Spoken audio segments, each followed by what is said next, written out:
les téléspectateurs de la chaîne publique Canal Algérie regardent la fin du JT. Prochain journal en arabe à 19h30 exceptionnellement ce soir. Très bonne soirée, merci. À ce moment-là, ils ne savent pas qu'ils ne reverront peut-être plus leur présentatrice Nadia Madassi. Que s'est-il passé? Pour le savoir, on a regardé pendant une semaine tous les JT, midi et soir de Canal Algérie, qui est vraiment le France 2 algérien. Et on a beaucoup aimé, bah oui, on a aimé parce que eux ne parlent que des trains qui arrivent à l'heure. Une enveloppe de 130 millions de dinars a été débloquée pour la réhabilitation de la route nationale numéro 92. Plusieurs wilayas ont bénéficié de nouvelles infrastructures. L'ancien port de pêche d'El Khalad a fait l'objet d'importants aménagements. En gros, les JT algériens, c'est le compte-rendu de ce que fait le gouvernement. La voie ferroviaire connaît un taux d'avancement des travaux estimé à 87%. 120 foyers ont été raccordés au gaz naturel à Soukahras. Un nouveau centre de formation a ouvert ses portes. Le tissu industriel à Tipaza se développe et les aménagements se poursuivent. Il y a aussi tout ce que fait le président Bouteflika, qu'à chaque fois qu'il l'évoque, il y a cette photo des années 90 qui ressort. Et pour quelqu'un qu'on a vu la dernière fois, comme ça,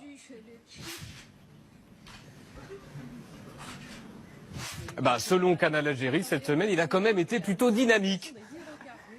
Dans un message, le président de la République rappelle que l'Algérie a su combiner la richesse des hydrocarbures. Le président de la République, Abdelaziz Bouteflika, a adressé un message de félicitations au président sahraoui. Le président de la République, Abdelaziz Bouteflika, a adressé un message. Le chef de l'État a adressé un message. Le président de la République a adressé un message. Le président de la République, Abdelaziz Bouteflika, a adressé un message. Cette semaine, il a adressé plein de messages. En revanche, les manifestations des jeunes Algériens n'étant pas une très bonne nouvelle, on a compté pendant une semaine sur les 2 JT quotidiens du midi et du soir. Ils ont parlé en tout 4 minutes 35 des manifestations sur toute la semaine. 4 minutes 35, ce qui nous amène au JT d'hier.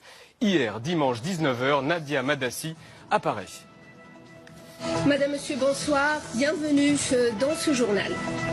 C'est elle qui a lu en direct la fameuse lettre du président Abdelaziz Bouteflika qui se représente. Le candidat Abdelaziz Bouteflika à l'élection présidentielle du 18 avril a rendu publique aujourd'hui une lettre au peuple algérien. Elle lit la lettre et à la fin, il se passe ça. C'était là la lettre rendue publique aujourd'hui par le candidat Abdelaziz Bouteflika.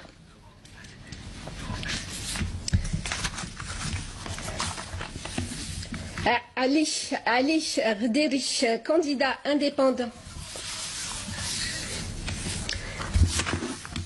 Le délai pour le dépôt des dossiers de candidature. Et elle continue. On va revoir les images, mais juste avant, il faut savoir que Ali Ghederi est le principal opposant à l'élection présidentielle. Regardez bien et surtout, écoutez bien, tout se passe dans son oreillette. C'était là la lettre rendue publique aujourd'hui par le candidat Abdelaziz Bouteflika.